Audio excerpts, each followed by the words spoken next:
Welcome to the Regelman Disease Public Health Global Grant Program.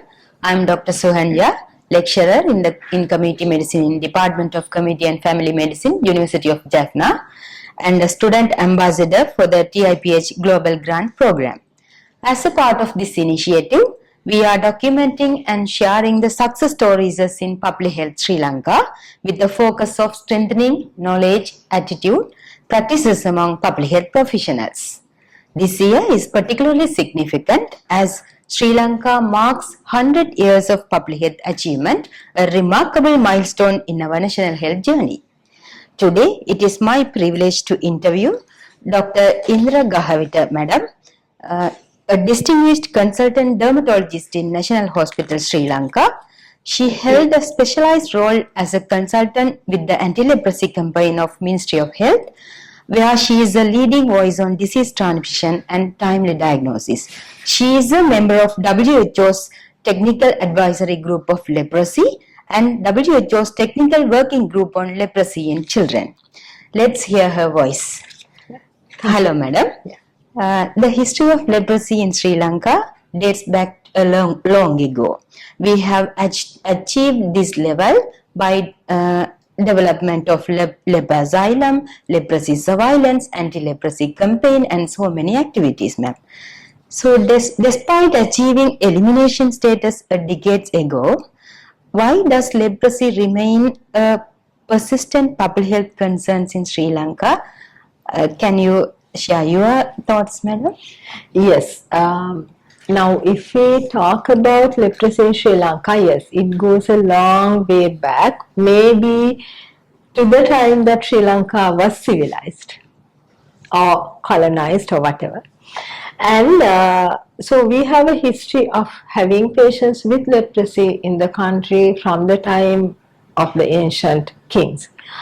Then, of course, we achieved the WHO's goal of eliminating leprosy as a public health problem, which means a point prevalence of less than 1 patient per 10,000 population. Less than 1 case per 10,000. 1 case per 10,000 population. So that is what elimination as a public health problem means. So if you think about the data from the past 60 years, which was published recently by one of our community physicians who worked with the anti-leprosy campaign, actually our new case detection rate has been below this elimination level all throughout.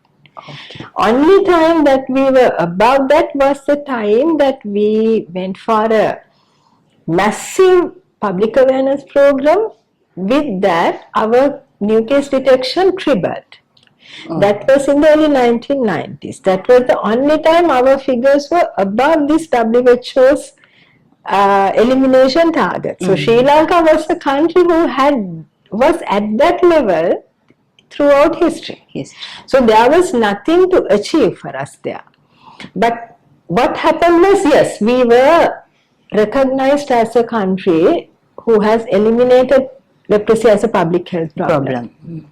But when we talk about elimination, we don't talk about this technically correct elimination as a public health problem. We talk about it as elimination.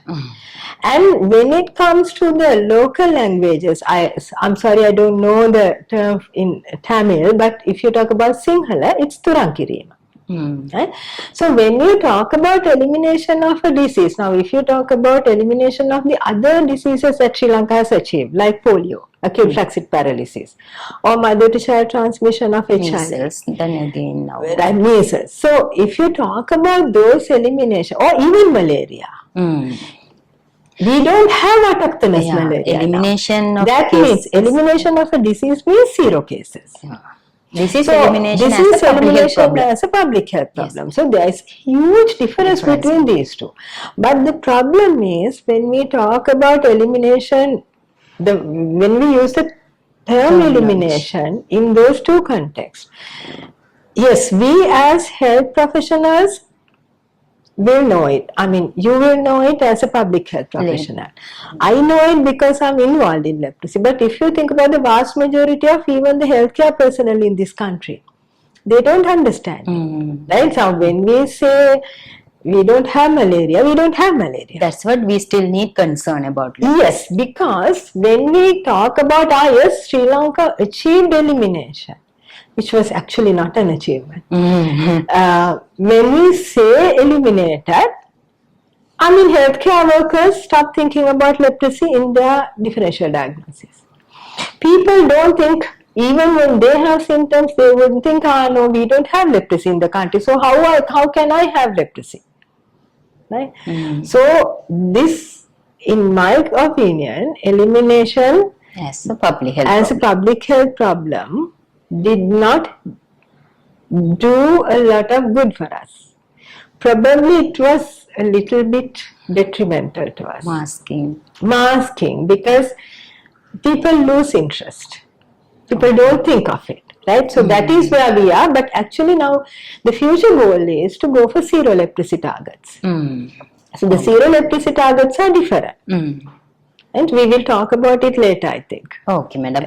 Now, when we see the epidemiological trend, the case distribution is different region, eastern, western, northerns are distributed differently, not evenly. So, key geographical or socio-economical or cultural factors would you think to tell about something? Yes. Public. Now, as you correctly said, the case distribution is quite different within the regions.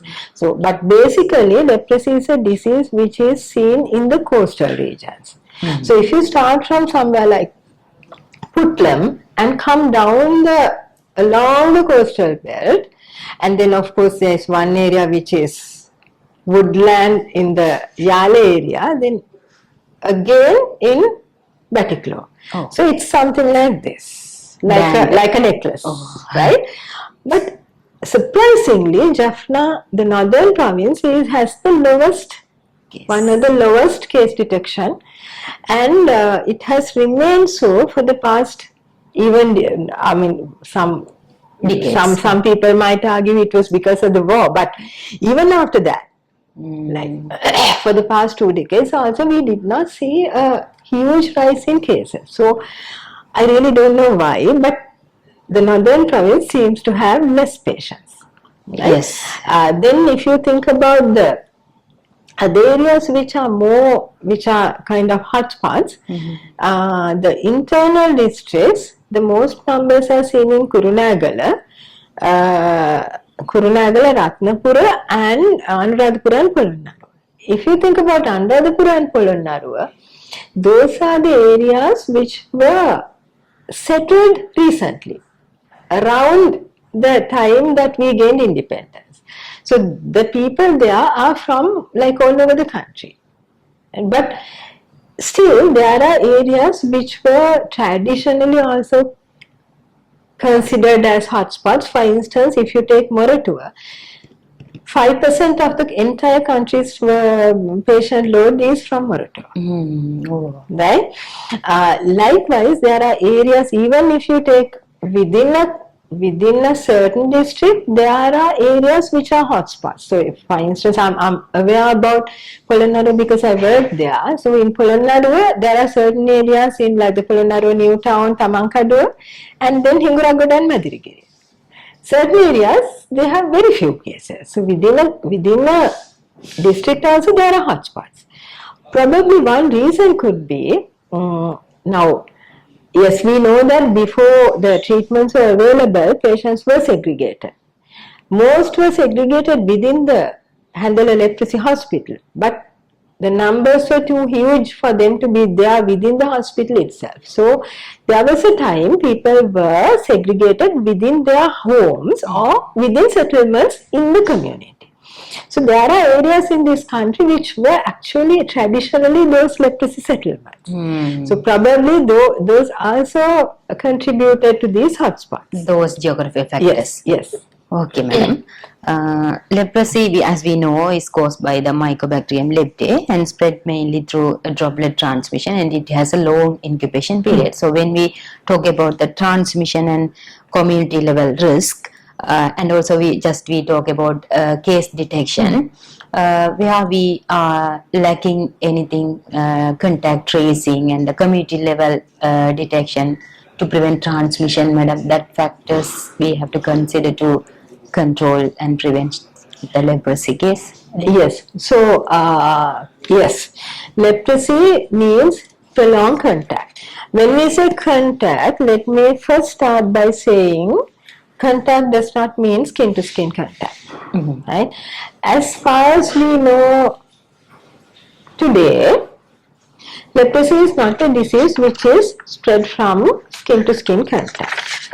The current knowledge is that it is a droplet spread where a person who is affected, person who is carrying huge numbers of bacilli in the respiratory tract, the mouth, the mucosa of the mouth and the nose. They are the people who would put out billions and millions of bacilli into the environment when they are breathing, talking, coughing, sneezing, all that. Then, if those bacilli get into the through the respiratory system of somebody who is not affected, that person can get infected. But infection does not mean disease. Yeah. The good thing about leprosy is 90 to 95% of those who are infected will not manifest the disease. So, if we think about healthcare workers, especially dermatology clinic associated people who are looking after our patients, we have a risk of being infected. But the vast majority of us will not manifest the disease. Right? So, that is one very important message that the healthcare workers as well as the public should know. And also remember, Mycobacterium leprae is a very lazy bacillus. Its infectivity is very, very low. Therefore, like now when we had the COVID-19 pandemic, especially the Delta variant, it was a highly infectious thing. So there the contact time, we talked about a close contact so we talked about a face-to-face contact of 15 minutes. Here what we are talking about when we say close contact, prolonged close contact is being in the same environment as the highly infectious patient for about roughly 20 hours per week for 3 to 4 months. That was the close contact they were talking about. Now think about a healthcare worker, a public health inspector who visits the homes of the patients. Right? That person will never have that exposure. Think about me as a dermatologist who will be always seeing the untreated, newly diagnosed patient with leprosy. But my consultation will be maximum 15 minutes or half an hour, let's say. If it is a complicated case, it would be maximum 30 minutes. So that exposure we have does not qualify as this prolonged close contact. So again, if you go back to the prolonged close contact, the most important contacts are the people who are living under the same roof, the family. That is why leprosy is clustered within families, not because it's hereditary, because you share the same breathing environment with the person who is affected. That is why it's very important to examine the other members of the family. Then of course it may be the workspace, especially in today's context where people work within air-conditioned offices. Right? And also remember, I think I need to remind you about the infectivity, and also like the risk of somebody catching the disease is there. It's maximum when you have somebody who is never diagnosed with leprosy living with you or working with you. Because the moment they are diagnosed, within a week they are started on treatment. Yeah. Right? And when you started on treatment, with the first dose of treatment, 99% of the bacilli are killed. Oh.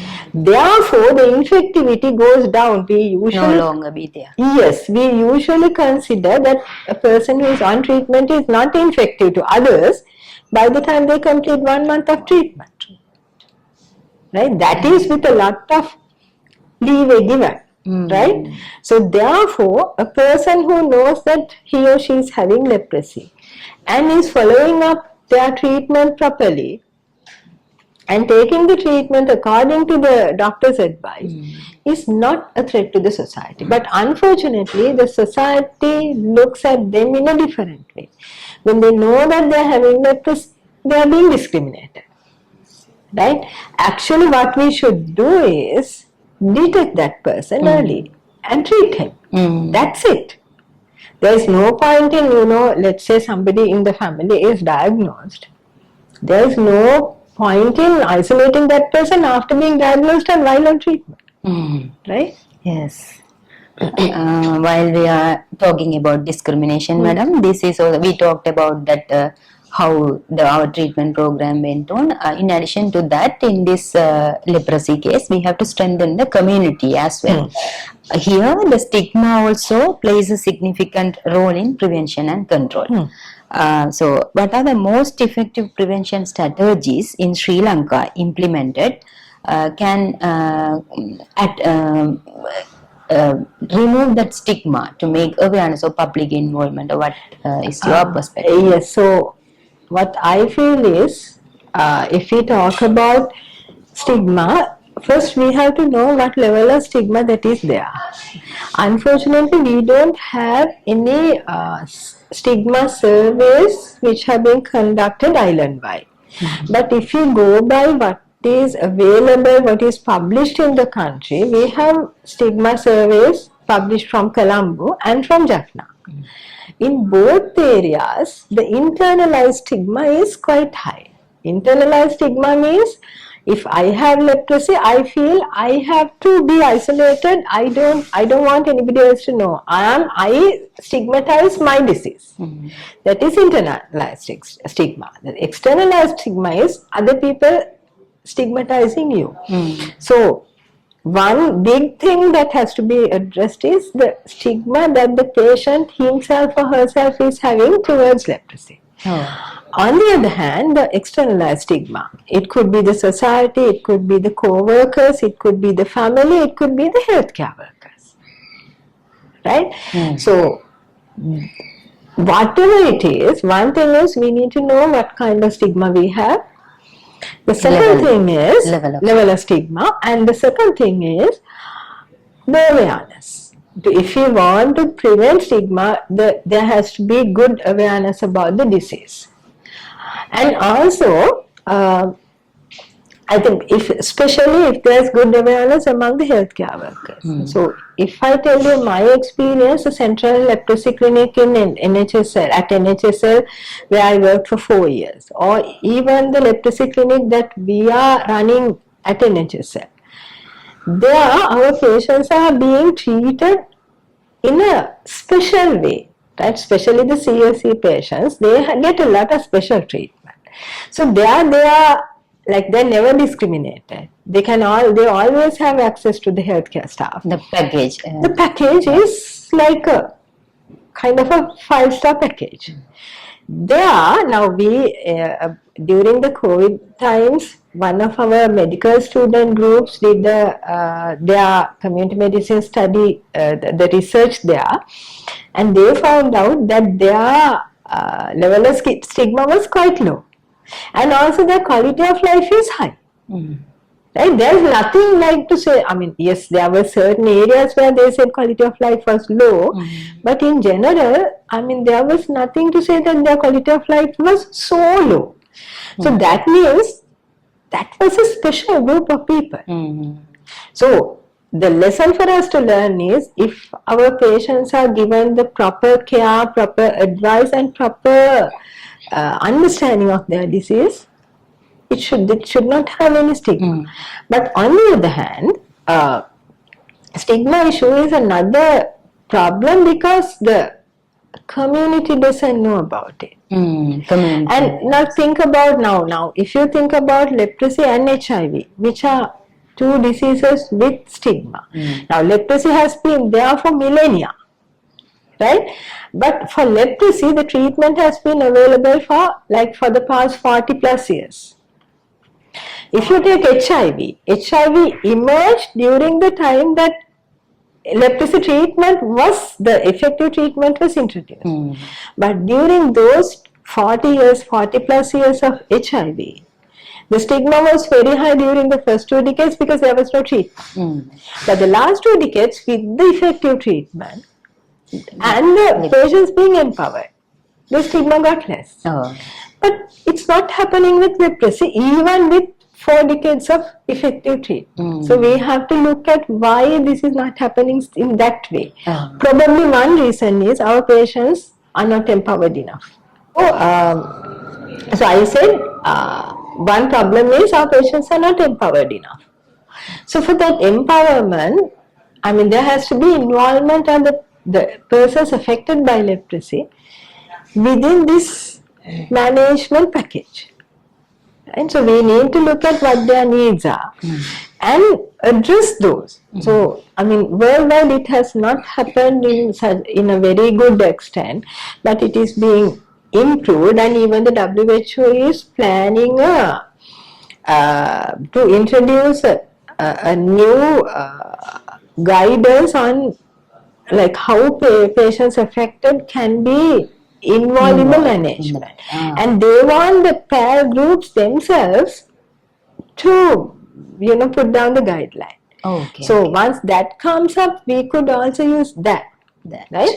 And also like the counseling of patients, all those things, the full package, right? Not just handing over the MDT. I mean, that is one reason why we would prefer our patients now, the way the patients are being treated, the clinical management is in dermatology units. Right? So that is why we prefer it that way, because it's not just handing out the MDT. It is looking after them, it is giving, referring them for physiotherapy, referring them for psychological counseling, and also looking for signs of disability, and also looking for issues with their treatment compliance and also treatment related complications. So it's a full package, right? Yes, madam.